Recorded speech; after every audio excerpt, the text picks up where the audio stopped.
Alright, so I'm going to give a quick overview of the NEAT algorithm, neural networks through augmenting topologies. So what I'm going to do is I'm not going to summarize the entire paper in great detail. I'm just going to go over the gist of what the paper most importantly presents and how we can learn from that paper, right? And why is this paper so effective at introducing a new effective way in reinforcement algorithms. Okay, so NEAT is a neuroevolutionary algorithm. So in my personal taste, as I've read all the other papers that this paper has argued against, and some of the problems that it has had, and then just my intake on just even the most popular genetic algorithms out there, I think this paper uses our knowledge about natural evolution the most.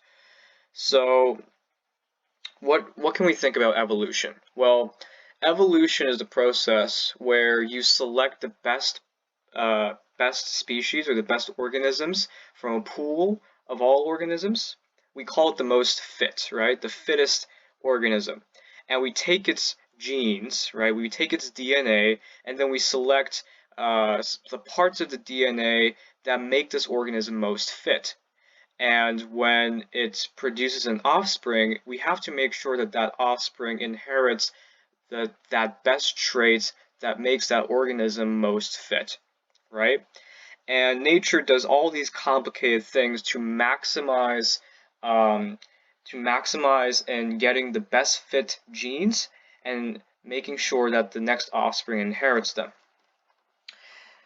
Now, evolution, if you think about it, is a very interesting concept, and this is why NEAT is an effective paper and why reinforcement algorithm, specifically neuroevolution, is quite difficult to comprehend at first, because we don't know the magnitude at which this paper kind of conveys, and we don't know the magnitude of what evolution technically is into a layman's perspective.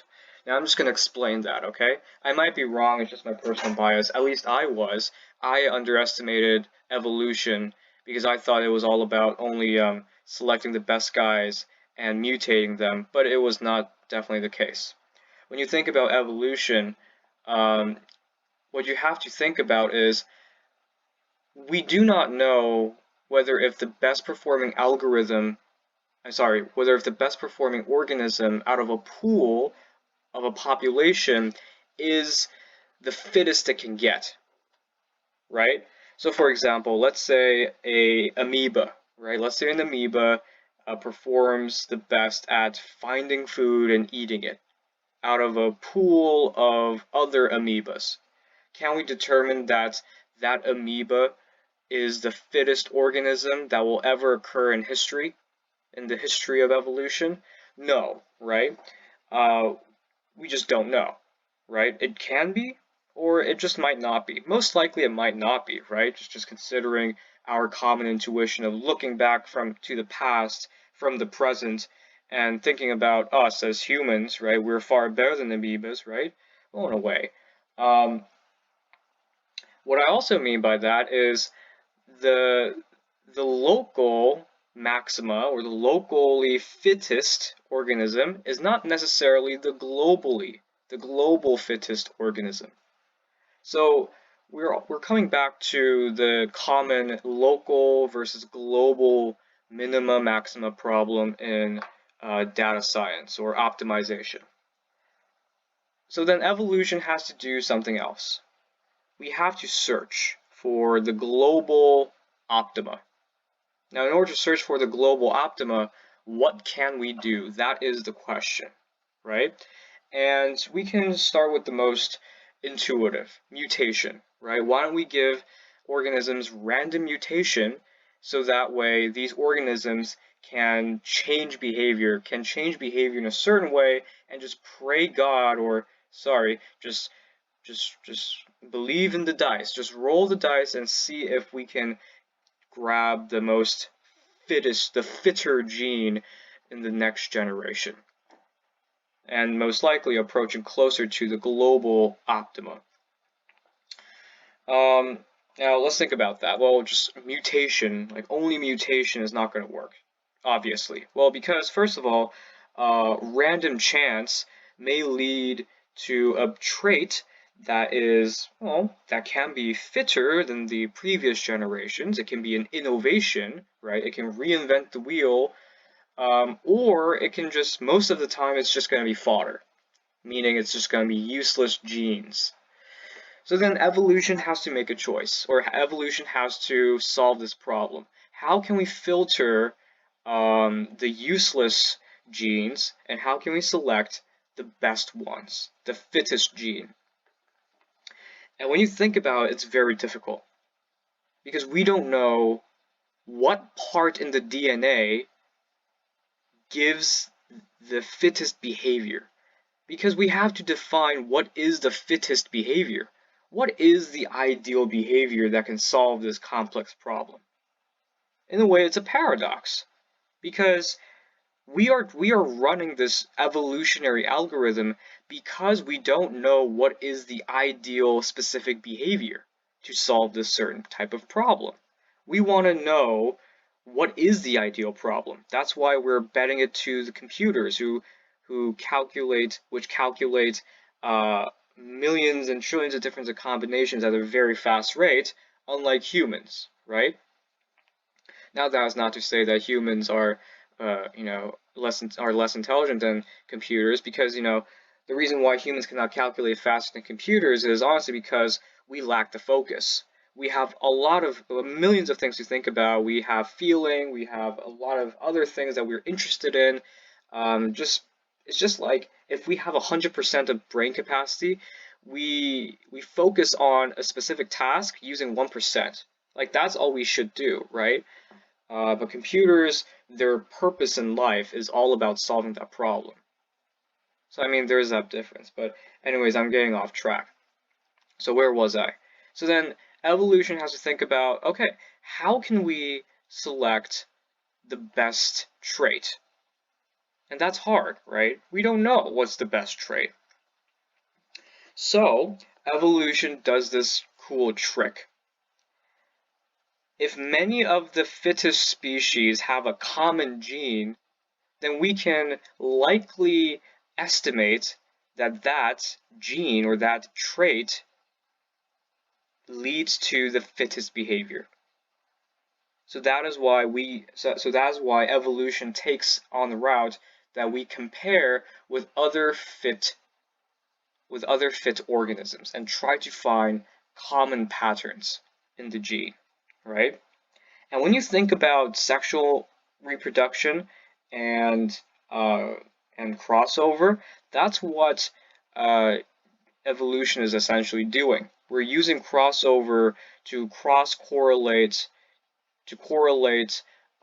which genes match, and then we select those genes, or we kind of replace them. That is what crossover essentially is, right? So NEAT utilizes that. The NEAT utilizes that. How do we find common genes? How can we effectively prune useless genes? And how can we only preserve the best ones? That is NEAT in a nutshell. That is what other algorithms, other neuroevolutionary algorithms have never done before. Okay? Because most likely it's because perhaps evolution, it's a very tricky concept. So how does NEAT do that? Well, NEAT does this by practically many different ways. But let me just think about it. I was trying to introduce this certain type of concept. Right. Okay. So let me just start with this. Okay. So we talked about this.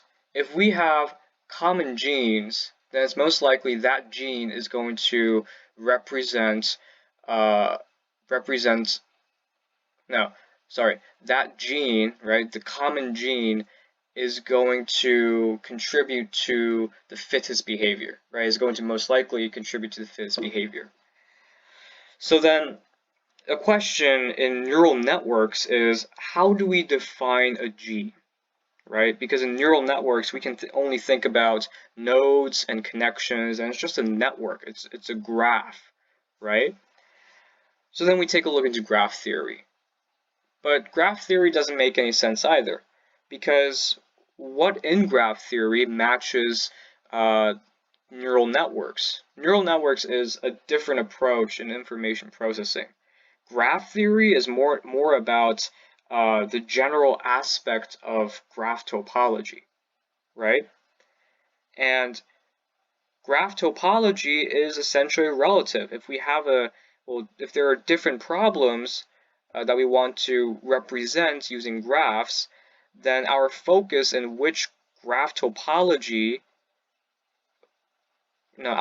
our understanding in which graph topology we should focus on changes depending on the problem, right? If we're talking about the traveling salesman problem, we don't give any interest about graph topology. Instead, well, we might consider about graph topology, but it's more about the NP algorithms and how to create this heuristic pathfinding algorithm, the most efficient pathfinding algorithm. If we're talking about harmonic trees, then we are talking about the most efficient node connections with the edges. We're not necessarily interested in preserving information flow. We're talking about classifying different topologies that create different information flow. Neural networks, we're going to talk about how a neural network structure can contribute in creating a behavior. And the behavior is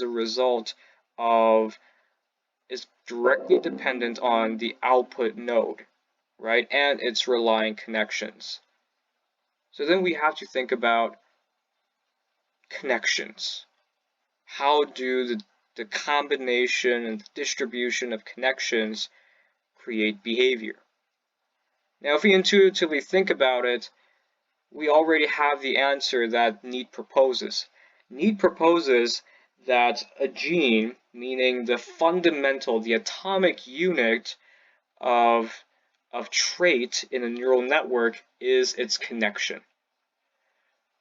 From which node to what node and with what weight, right? That's connection. They represent a gene to be a single connection in a neural network. Okay, that's pretty good. That's what Neat does. That's the atomic unit, okay? And Neat does another thing. How can we find whether if a certain gene is similar or is the same? How can cross-correlate genes? That's basically what they're trying to talk about. How can you cross-correlate genes?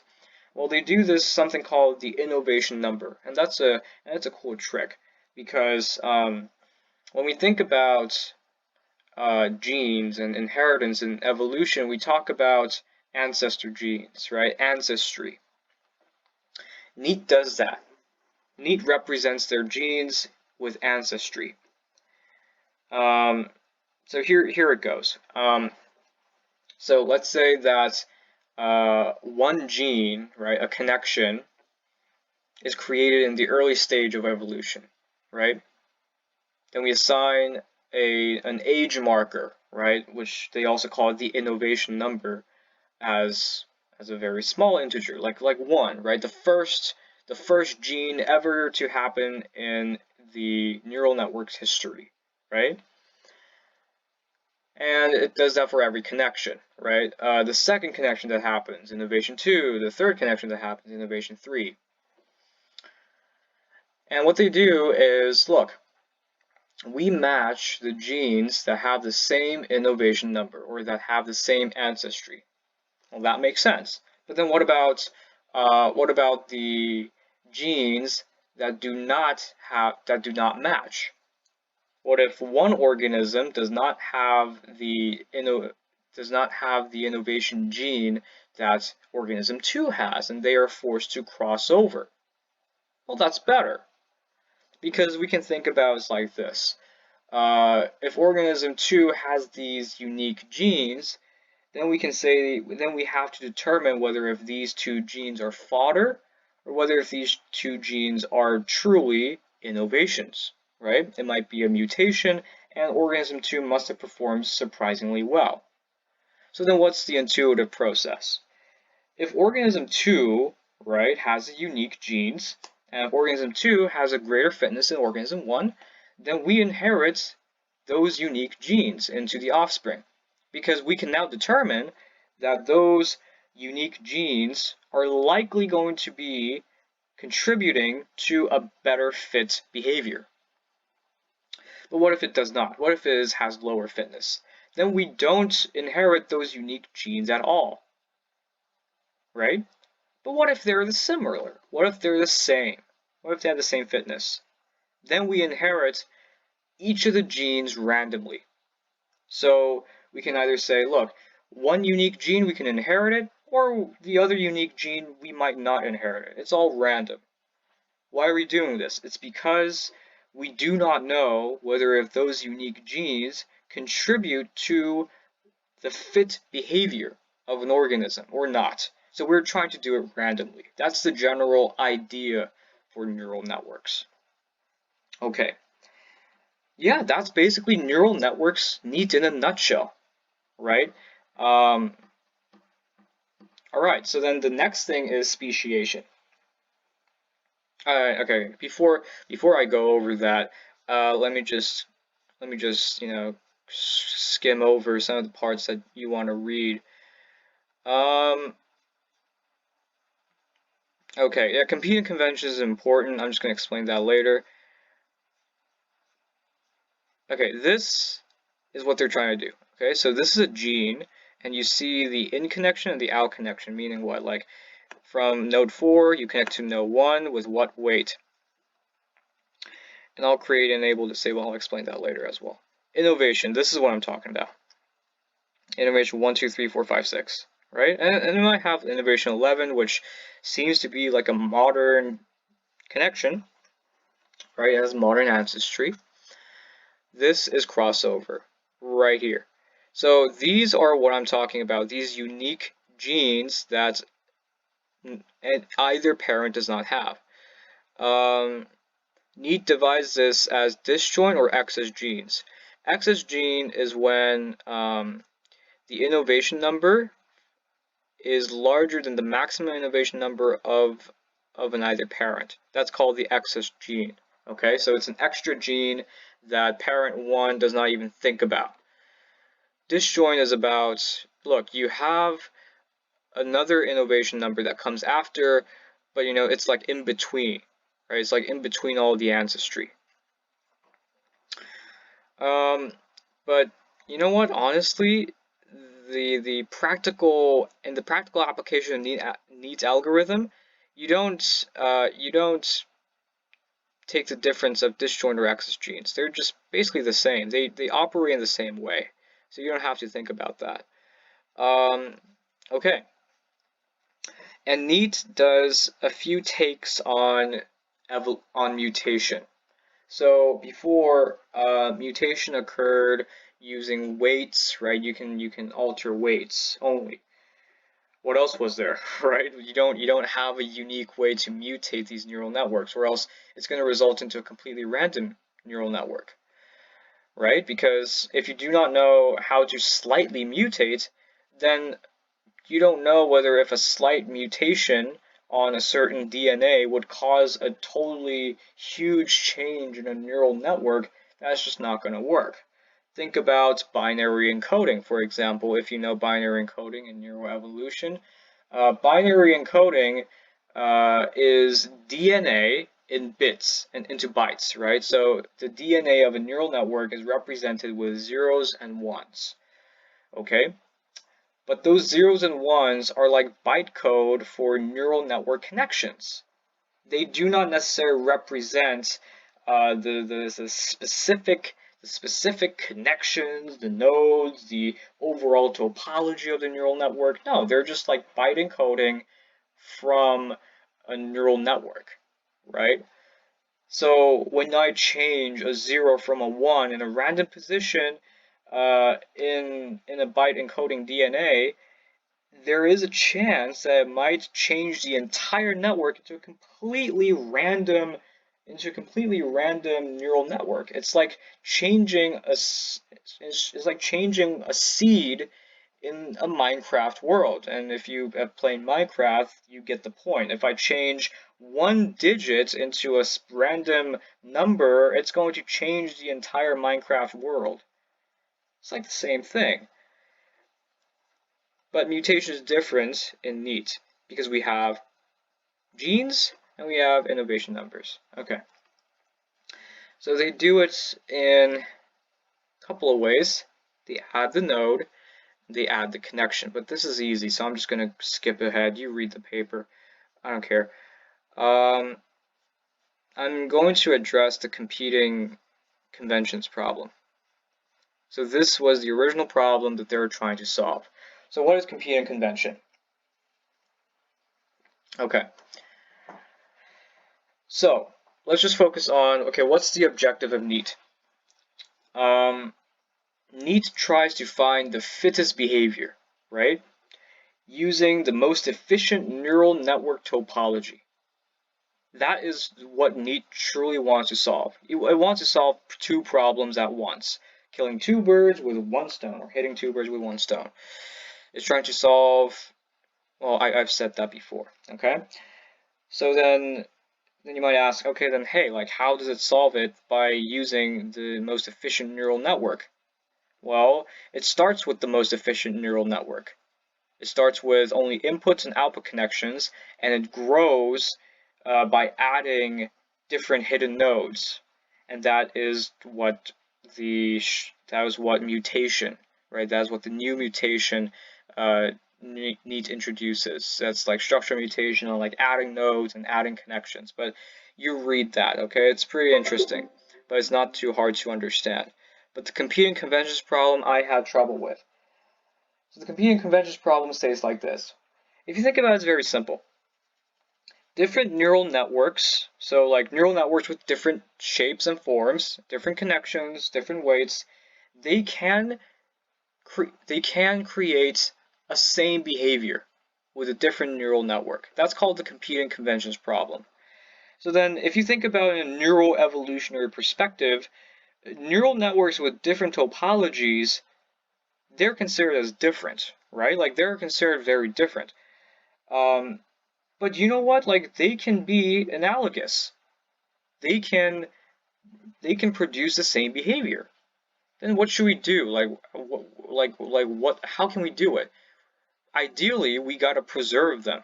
We shouldn't perturb them in any way just because they have the same fitness. We gotta speciate them. Kind of, right? We gotta speciate them. We gotta like divide them and say, all right, you do your part, canary bird, and all right, you do your part, dodo bird, because they do the same thing. They fly, they catch fish, they contribute to the environment in the same way. It's just that they have different feathers and wings and beaks. Then are we going to say, oh, this is a problem. Dodo birds and canary birds are so different. Let's mash them together and create a Frankenstein bird. So that way we can improve fitness. That doesn't make any sense, right? Dodo birds and canary birds are as if they're approaching a problem in two different directions, in two different strategies, and they're always viable. Why would you destroy them? They're like effective markers to search for a better organism, right? So that's competing conventions problem. All right, so you know what? Like, how do they solve this? Well, what we got to do is we got to preserve the genes that are the same. A canary bird and a dodo bird might have wings, a gene for wings. They might be the same. They might have feather colors that are different and beaks that are sizes are big or small. But you know what? Like the structural genes, right? The genes are going to be technically the same. They do this by achieving this innovation number and crossover, right? So the connections won't change, like that's for sure. It's just that they're going to match them each other and they're going to change the weighting. Weighting, you can say, is like the size of the beak or the color of the feather. but the analogous structures will be preserved, right? Another way that it solves the computing conventions problem is through speciation. Let's say there's a new mutation, okay? But it's not technically the computing conventions. No, I'm sorry. It's not solving the computing conventions problem. It's just trying to attack new species. It's trying to preserve new species. Now, what do I mean by that? Well, if a new species appears, they're considered the underdogs. If you think about it, it makes sense. Because let's say there's a new mutation and we want to give the species ample amount of time to experiment and nurture and develop on its own, right? Let's say a hummingbird first appeared in the natural environment. It's very small, it's prone to predators, and it's very weak, right? Will a hummingbird survive in an environment when it doesn't even know what the hell's going on in the world? Not likely.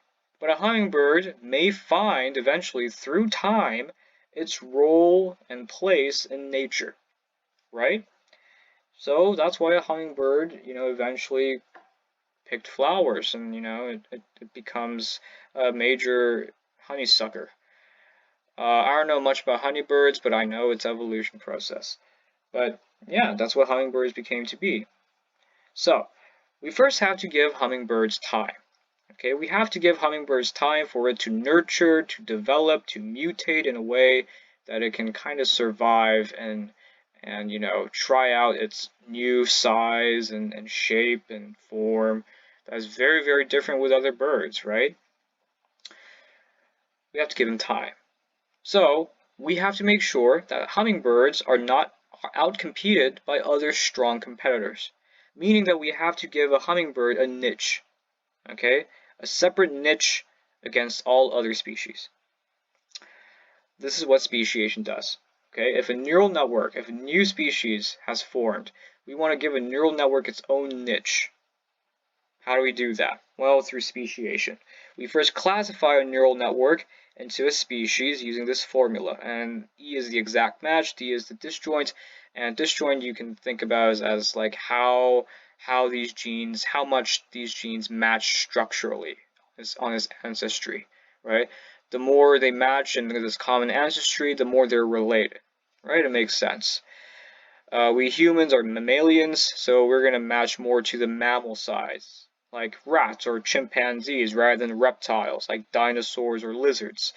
We have sort of a different ancestry, right? Makes sense.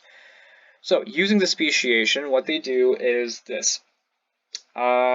Species with a large population, right, will share its own fitness value, meaning that a species like the Tyrannosaurus Rex has a lot of fitness. It's like the king of the Jurassic Park, let's say, right? And it has like a lot of fitness and it outcompetes all other species, all other dinosaurs in Jurassic Park. Then will T-Rex basically lead other weak species to go extinct?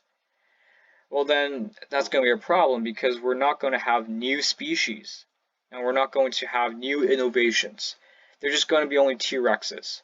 So we got to create a niche, right? So Tyrannosaurus Rexes, they're going to share their own fitness. Like if a Tyrannosaurus Rex is like 10,000 fitness, right? But the population of a Tyrannosaurus Rex is 100, then the fitness for each T-Rex is going to be 100,000 divided by 100, right? Whereas a minority species, meaning like the, I don't know, the Stegosaurus, let's say, the Stegosaurus is only like the population of 10. Even though it has a fitness of about like 60 per Stegosaurus, if you divide it by 10, it's like 6, right?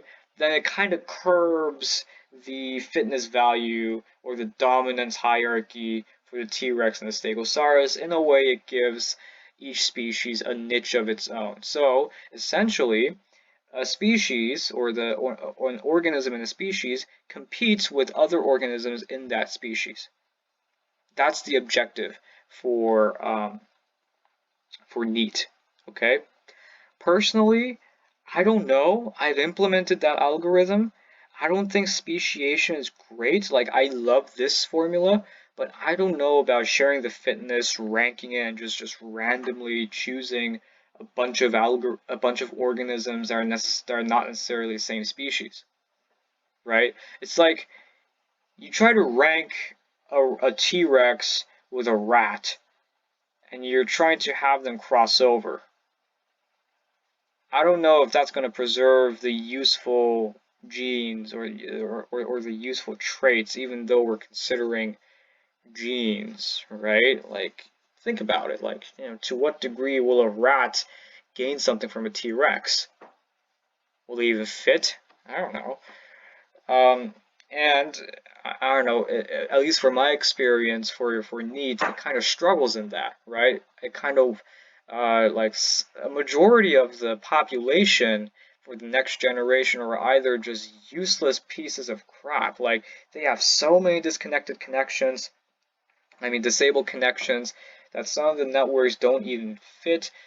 I mean, it seems like a waste, and it could have been more efficient, right? For example, maybe all of the neural networks might pass the criteria of at least creating a bridgeway between the input and the output nodes, like connecting from the input to the output nodes, instead of having a bunch of like empty connections that do not even connect from the input to the output, right? Those species technically shouldn't exist, right? Or else like they're considered like handicapped, or they're like these offspring that are bound to die, like those species, unfortunately. So we gotta like crop them out as Mother Nature does before it's even born. Um, but I don't know. I think NEAT lacks in that part. But overall, it's a really, really great paper. It is, in fact, like I don't even have to comment it and say like it's even a great paper. It's like everyone knows, right? Everyone knows that it's a great paper. And so far, like NEAT is by far the most up-to-date neuroevolutionary algorithm. Like, even though it has like a bunch of branches, right, of NEAT, they are a branch of NEAT, right? Like, NEAT is the most recent fundamental success for neuroevolutionary algorithms. So, take it a try. It's really, really versatile. Um, yeah, it's a really good algorithm. All right, so before I go, I might want to explain why NEAT? Why not use backpropagation or like these famous TensorFlow techniques? Why not use Q-learning or policy gradients? Well, it's because it fits for neuroevolution in general. Um, there are some tasks where you cannot mathematically quantify the objective function. I know that sounds weird, but it does. For example, policy gradient optimization and Q-learning. You gotta compute the gradient for each decision you make and the policies that they have. And surely you can do that. Sure you can do that using like the game environment and all, but like there's that thing also called like computation power, and it's pretty inefficient. Q-learning it's faster than policy gradient optimization, but they do require backpropagation, and that's like a lot of computation power. And it's not dynamic. It cannot simulate dynamic behavior efficiently. So, for example, if you want to play a game, right, and if you want to play a game, then you gotta have like practically a GPU backed up computer in order to train this entire Q-learning algorithm. It's slow. It's also prone to overfit, and you gotta really fine-tune the objective function for Q-learning and policy gradients also, because just like mistakenly not really paying attention to the objective function or the loss function, it's going to lead to overfitting into a degree where you just don't even know how you're going to overfit or why you've overfitted this. But for NEAT, there's almost zero chance you're going to overfit unless you repeat the same data for every task all the time. Like, you know that, but it's not going to overfit because it's an indirect method of optimizing problems. We're truly in neuroevolution not teaching this guy how to approach a problem. Every backpropagation algorithm somehow teaches the neural network how to solve a problem, right? Like, mathematically. But in NEAT, it does not. It's just purely random, and we're harnessing random mutations, and we're harnessing selection in genes. That's the main motivator. So that's why it really, really works so efficiently and effectively. You don't overfit. So I find it to have, like neuroevolution has a lot of potential, especially in the field of, like general AI, right? General intelligence, basically. Because general AI should learn by itself. It has to learn by itself, and it has to optimize its learning mechanism on its own. That's a crucial part in general intelligence, I believe. And I think evolution might give away. Backpropagation, never. Like, I have lost faith in backpropagation because, you know what, you gotta alter your neural network topology for dynamic learning to happen. But it just doesn't work for backpropagation. Yeah, alright. So, in this video, I've pointed out these important, like these highlight concepts for NEAT and like the overall basic intuition for evolution. The reason why I did that was, you're just not going to end up with only learning NEAT and just sticking out with it. Eventually, I want to go further, like pick out the problems in NEAT, create a novel algorithm that beats NEAT, or kind of creates a novel approach of neuroevolutionary algorithms, right? And just only comprehending NEAT and just only understanding the paper in verbatim is just not going to do it. You're not going to find the problem for NEAT. Especially for this paper, because this paper is very well written. It's got compelling arguments. It's everyone can understand it. Nearly everyone can understand it because it's so easily written over such a difficult problem. But you know what? You gotta understand the big picture. Like, what is evolution, and like, how does NEAT utilize evolution, and what are some of the other ways that we can improve NEAT using genetic evolution, or using knowledge that we have discovered by studying evolution. That's the better stuff. That's the better stuff that we can learn. So that's why I covered the entirety of evolution and how NEAT addresses that, and then some of the problems that NEAT has. I've skipped a lot of stuff, the specific ones, because if you read the paper, you're just going to understand it immediately. Yeah. So take a read. My description does not cover everything, but I did describe what I have been researching for the past week or so. So I know it's a lot of time. But honestly, that's not a lot of time compared to how much I've invested in completely understanding NEAT and connecting it with genetic evolution and all of that stuff. Also, read some of the papers that people have discovered in recent research in genetic evolution. It's really interesting. For example, chromosomes, they cross over in certain locations, in certain locus. My question is why? How? How did evolution fix crossover in a certain locus in the chromosome? And that makes sense because you want to make sure you cross over so that the genes, right, are not perturbed in destroying a trait or an allele. And that also brings the question, does NEAT represent alleles? Certainly not. Well, they say that this is an allele, but honestly, no, right? An allele is something different. An allele is an overall trend, a pattern, or a behavior that a neural network produces. A single connection might be too small, too specific to generate an allele, right? To generate an allele. In fact, even in natural, and even in nature, right? Chromosomes, an allele is comprised of a cluster of genes.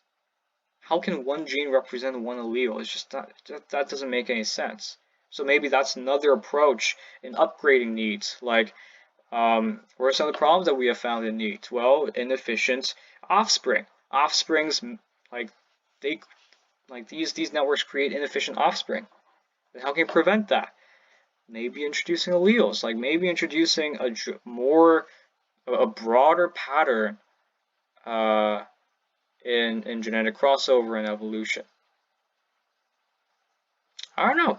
So that's what I'm thinking. Like, I think I'm writing a paper, not a paper, but I'm writing my own personal ideas about NEAT and the upgrades of NEAT. I'm not going to show you because it's not tested, so I can't prove it. But it's all about clustering genes, right? It's all about representing alleles and trying to cluster genes. The question is, how are we going to cluster genes, right? So that's also a problem that you might want to think about. All right, so if there are any questions, please let me know, and I will sign off. Please also leave some useful insights that you have discovered while reading this paper. I would love to hear about it, and I would love to also give a really long discussion with you guys as well. So stay tuned and make sure to comment. I'll see you later.